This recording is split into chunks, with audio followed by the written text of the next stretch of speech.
વિશ્વ હિન્દુ પરિષદ અને બજરંગ દળ દ્વારા દર વર્ષે બાબા બુઢા અમરનાથની યાત્રાનું આયોજન કરવામાં આવે છે। ત્યારે આ વર્ષે પણ બાબા બુઢા અમરનાથ યાત્રાનું આયોજન કરવામાં આવ્યું છે। સૌરાષ્ટ્રમાંથી આગામી 7 ઓગસ્ટના રોજ આ યાત્રાનું પ્રસ્થાન કરવામાં આવશે। બાબા બુઢા અમરનાથ દર્શન કરવા માટે દર વર્ષે શ્રદ્ધાળુઓની સંખ્યા વધતી જાય છે। અહીંયા શ્રદ્ધાળુઓની સંખ્યાને ધ્યાનમાં લઈને પ્રાથમિક સુવિધા પણ ઊભી કરવામાં આવે છે, જેથી શ્રદ્ધાળુઓને અગવડ ન પડે। ત્યારે બજરંગ દળના સભ્ય હર્ષ વ્યાસે જણાવ્યું હતું કે વિશ્વ હિન્દુ પરિષદની યુવા પાંખ એટલે બજરંગ દળ, બજરંગ દળની શૌર્ય યાત્રાઓમાંથી એક યાત્રા એટલે અમરનાથ બાબા યાત્રા। જમ્મુ કાશ્મીરના પૂંછ વિસ્તારમાં બાબા બુઢા અમરનાથનું મંદિર આવેલું છે, જ્યાં યાત્રિકોને દર્શન કરવા માટે લઈ જવામાં આવે છે।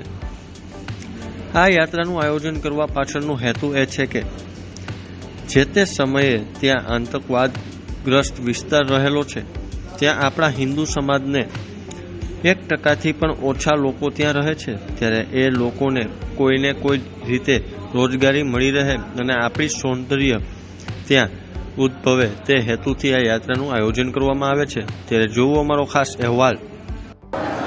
વિશ્વ હિન્દુ પરિષદની યુવા પાંખ એટલે કે બજરંગ દળની આ શૌર્ય યાત્રાઓમાંની એક યાત્રા ગણવામાં આવે છે, જે જમ્મુ કાશ્મીરના પૂંછ રાજૌરી વિસ્તારમાં બાબા બુઢા અમરનાથનું મંદિર આવેલું છે, ત્યાં આપણે યાત્રિકોને દર્શનાર્થે લઈ જતા હોય છે। જેમ કે ખાસ કરીને જે બાબા અમરનાથના જે વડીલો અથવા તો જે સક્ષમ નથી ત્યાં સુધી પહોંચવામાં, તે લોકો ત્યાં દર્શને નથી જઈ શકતા, તે લોકોને આપણે બાબા બુઢા અમરનાથની પણ એક લોકવાયકા છે કે ત્યાં દર્શન કરવાથી પણ તે ધન્યતા અનુભવી શકે।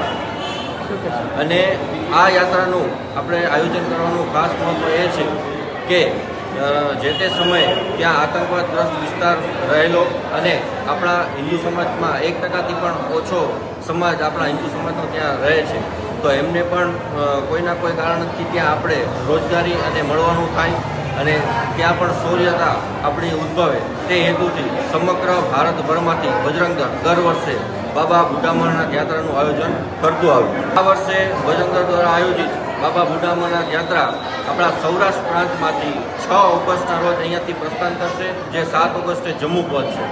ત્યાંથી બીજે દિવસે પૂંછમાં રાત્રિ વિશ્રામ, ત્યાર પછી 9 તારીખે બાબા બુઢા અમરનાથના દર્શન કરી રિટર્ન સુંદરબનીમાં રાત્રિ રોકાણ છે અને 10 તારીખે શિવખોડી દર્શન કરી અને રિટર્ન કટરા આપણી આ યાત્રા આ વર્ષે પૂરી થવાની છે।